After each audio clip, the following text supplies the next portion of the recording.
Hey everybody, it looks like I know we've been talking about this for a year or so, but it looks like we're finally going to get some interest rate cuts in September. Now that I said that, we might not, but who knows? It looks like we will finally. Tyler Crowe's joining me to talk about them. I know Tyler's tired of talking about the possibility of interest rate cuts too. We all are. But before we dive in, please take a minute and check out the link you see on your screen, fool.com/Frankel, for a message from our sponsor, The Motley Fool. It's the best way to support this work we're doing on YouTube. Again, fool.com/Frankel. So, Tyler, before we dive in, let me just go through some of the latest projections. We'll find out what the Fed thinks is going to happen with interest rates when they release their latest economic projections after this meeting in September.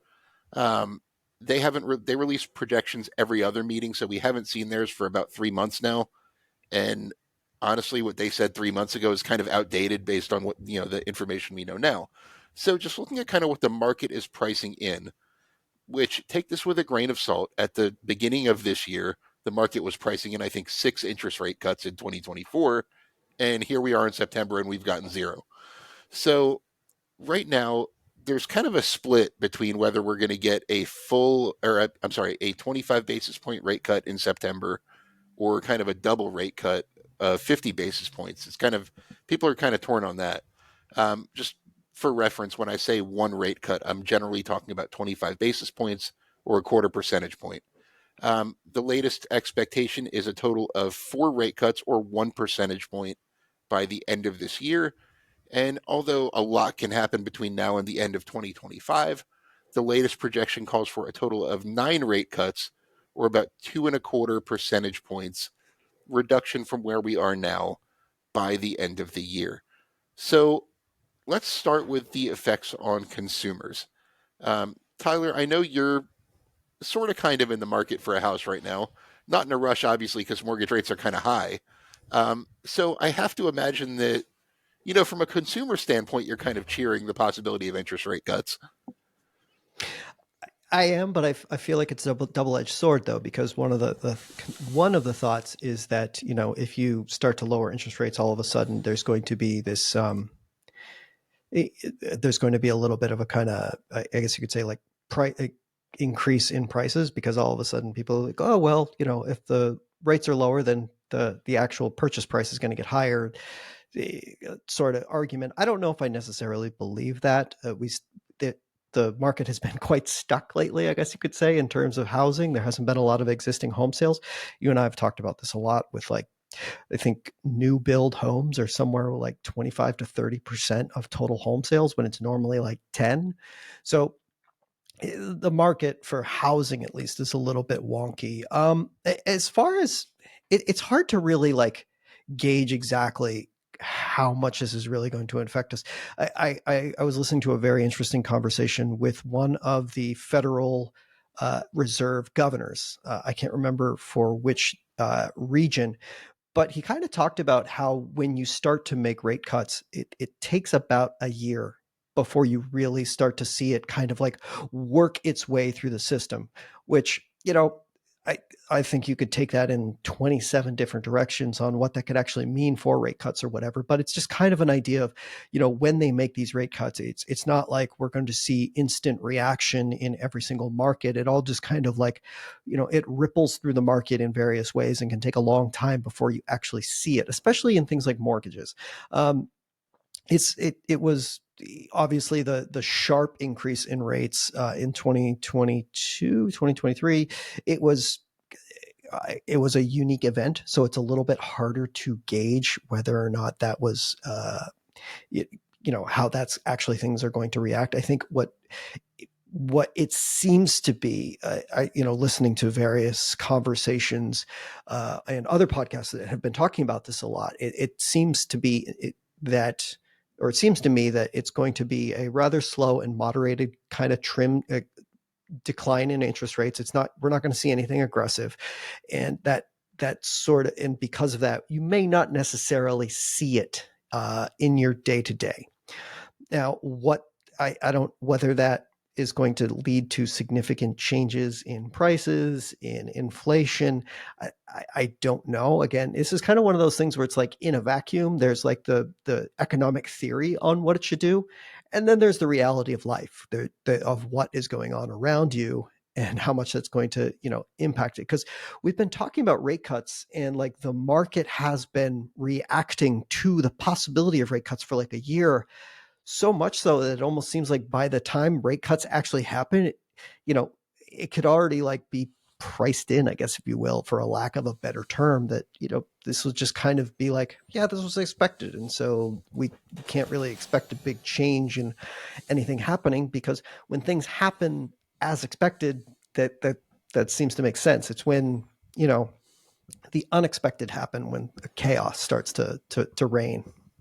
You make some good points that, a lot of it is kind of a gradual effect. Most consumer interest rates are not directly tied to what the Fed is doing. In other words, your auto loan interest rate won't drop overnight, or something like, it won't get immediately cheaper to buy a car or buy a house. Mortgage rates generally move not like, you know, not linearly, but generally kind of smoothly, if you will. Um, and like you said, 2022 is a unique situation. 9 rate cuts by the end of 2025 might sound aggressive, but the Fed, if you remember at the beginning of this rate hike cycle in 2022, the Fed was doing triple rate hikes, 75 basis points at a time. And they did essentially 9 rate hikes in a matter of like 4 months at one point. That was an aggressive pace. This one wouldn't be an aggressive pace. But on the other hand, there are some things that would be impacted right away. Um, on consumer side, your credit card interest rate is generally directly tied to the federal funds rate. But if your credit card interest rate goes from 25% to 24%, does it really make a big impact on how you're going to use it? Not really. But the one thing that will, I think, make a big impact on the consumer side is the interest rates being paid on banking products. Um, you know, my when during the rate hike cycle, the rate paid on my savings account went up pretty much in line with what the Fed was doing. The same with CD interest rates. On terms of like high yield online banks, CD rates generally track the Fed's moves pretty quickly. Same with short term treasuries, where a lot of people are keeping cash right now because why would you put money in the stock market? A lot of people think this way. Why would you put money in the stock market in hopes of getting a 9 to 10% total return, but risking a big fall when you could just get a 5% risk free return from treasuries? So I think we'll pivot to the investor side now. I think that one of the biggest effects you're going to see is a lot of money flowing out of these risk-free assets on the personal side, like CDs and things like that. Most people I know don't own treasuries directly, but they do have money in CDs. And a lot of institutional people money is in treasuries and other risk-free instruments. And you're going to see a lot of that flow out of those and into the stock market.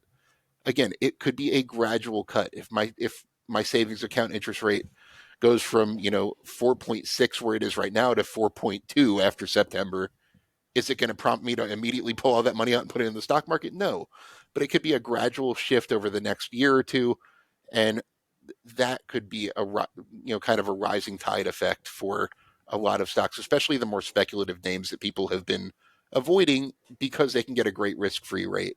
Um, Tyler, I imagine you're not going to do any drastic changes to your portfolio right away or your saving strategy right away, but I do think that this could be kind of a slow and steady like inflow into the market, if you will.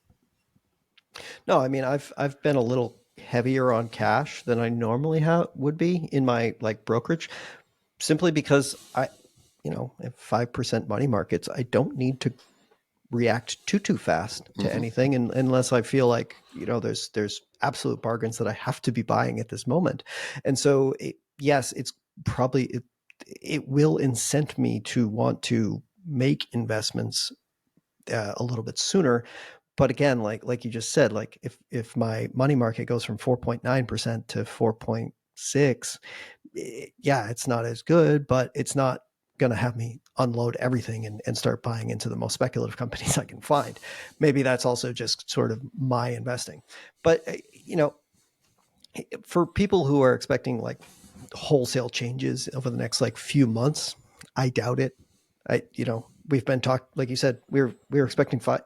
Someone was expecting 5 to 6 at the beginning of the year. I don't know who that was, but To me, it's one of those things where it's like, well, just because that's what it says the expectation is now doesn't necessarily mean it's going to be the case, because there's I can't find the chart. I wish I could, but there's always that one of like forecast projections of where interest rates are going to be versus where they actually go, and the forecasts are always way off base. And so Oh, go look at just what they something were to at the always kind of, beginning of 2022 when what the Fed was projecting, yeah. where interest rates were going to go. There was nothing close to what actually happened. So So in some ways, this is it's a nice theoretical exercise, I guess you could say, to prepare yourself as an investor for when things happens, but it doesn't necessarily mean it's going to happen that way. And sometimes trying to make big bets on the way it's going to go is not always the best way to do it. I want to thank the Motley Fool for sponsoring this video. The Motley Fool is a company that provides investing insight and stock recommendations for investors of all skill sets and risk levels. You all know how much I love researching new stocks and trying to find the next best investment. So I'm proud to partner with the Motley Fool to bring you 10 stock picks from the popular product Stock Advisor.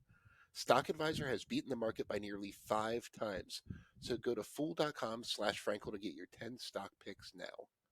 The Motley Fool Stock Advisor returns are 767% as of July 5th, 2024, and are measured against the S&P 500 returns of 163% as of July 5th, 2024.